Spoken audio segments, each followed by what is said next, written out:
Today we are going to focus on geometric optics. The topic is Snell's law, it's grade 11. So under geometric optics, we're going to be talking about the behavior of light when it enters into a transparent medium. So basically we're going to be talking about how you see things when they're inside water, when light passes through the windows and all those. So we're going to be focusing on, but mainly here in geometrical optics, we talk about behavior of light. That's the main objective. And then note that the behavior of light we always related to the speed of it.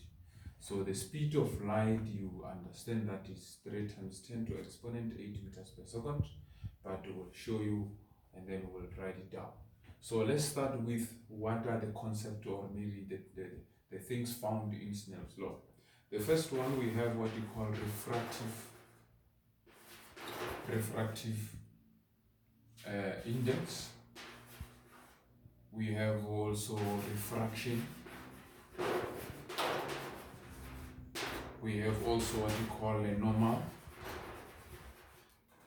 We have what you call an incident ray.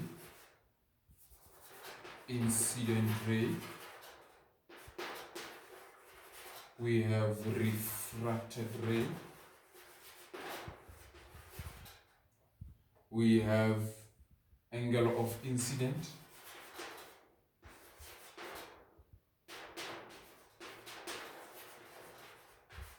We have angle of refracted. So now let's start by understanding these things before, but let me also show you by a demonstration where, let's say we have a medium like this.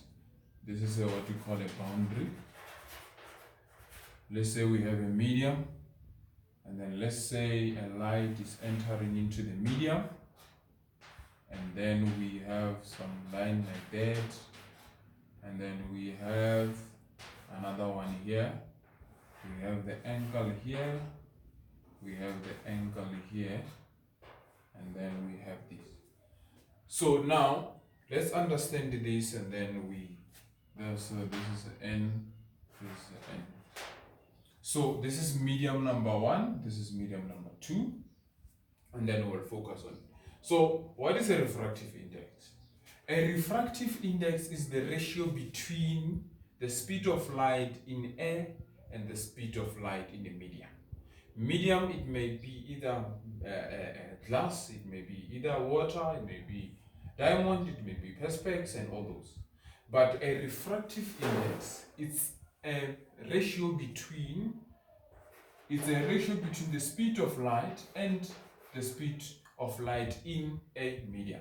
So where C stands for the speed of light in air, and then where V stands for the speed of light in a medium. So the refractive index is the ratio between the speed of light in air and the speed of light in a medium. And then we talk about refraction. A refraction is the bending of light from one medium to another. So here we talk about this, or we can say is the bending of light in a what? In a medium. So now, if we look at the diagram I showed you right now, refractive index is this N and then this N. These N's are refractive index. This means the refractive index of medium number 1. This means the refractive index of medium number 2. Refraction is this. This is the refraction, the bending of light, not this line. This line is not a refraction, but the refraction is just the bending of light. The light entered and then it bended. Immediately it started to bend, then we call it a refraction. A normal. Looking at this diagram, normal is this imaginary line. This imaginary line is called a normal. So what is normal? A normal is an imaginary line perpendicular to the boundary or the surface of the medium. That's normal. And then we have an incident ray. An incident ray is an initial ray towards the what? The medium. This is the incident ray. As long as this one is a medium number 1, therefore the ray is going to be an incident ray. Then refracted ray. Refracted ray is the ray that is being refracted, the bended line. The bended line is called a refracted ray.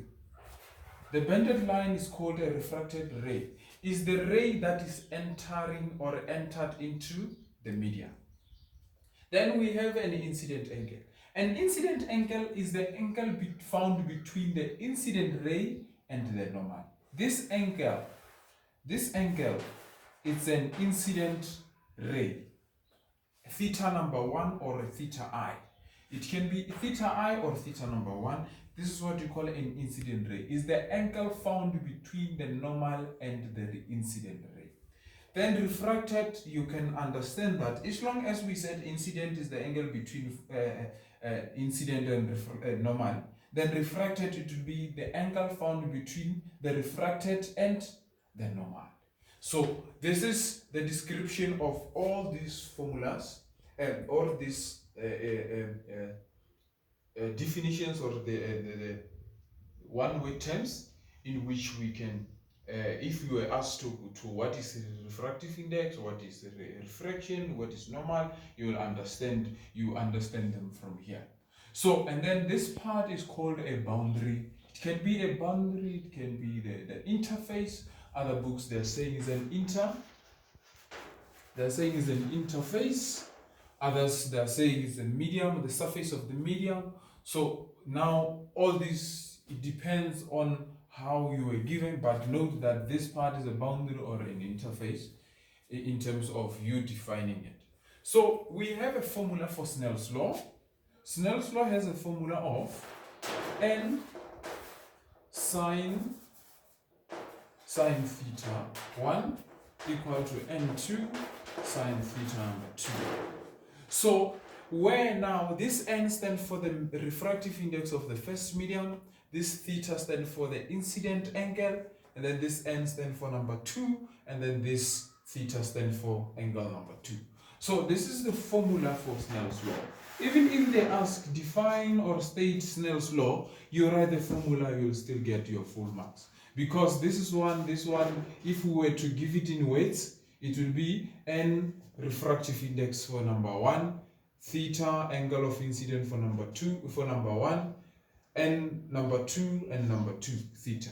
So now the definition or stating it, you can write the formula, you'll still get where you want to get to. So in terms of us understanding Snell's law, then we can be able to do that. So if we were asked to calculate the angle of incident, you'll be having the angle of refracted, you'll be having a refractive index of medium number 2 and medium number 1.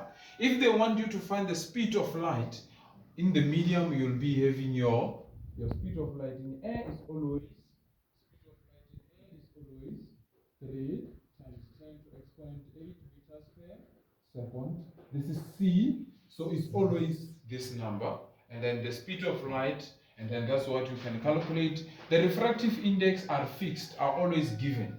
So the ones that are always given, we might have what you call a glass, we have air, we have water, we have diamonds.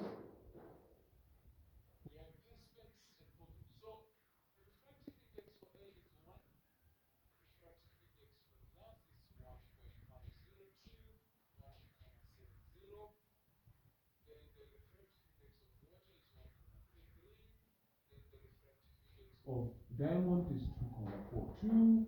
So here these are refractive index. These are the ones. These are these refractive indexes. So when you are given a medium, you'll be given the refractive index. If you are not given the refractive index, you'll be asked to calculate it. But you'll be either given the speed of light in that medium, or you'll be given the angles that in which you can use to calculate the refractive index. So in terms of Snell's law, we can understand each other, and then now when we still proceed to other ones, we can talk about total internal reflection and then how light behaves.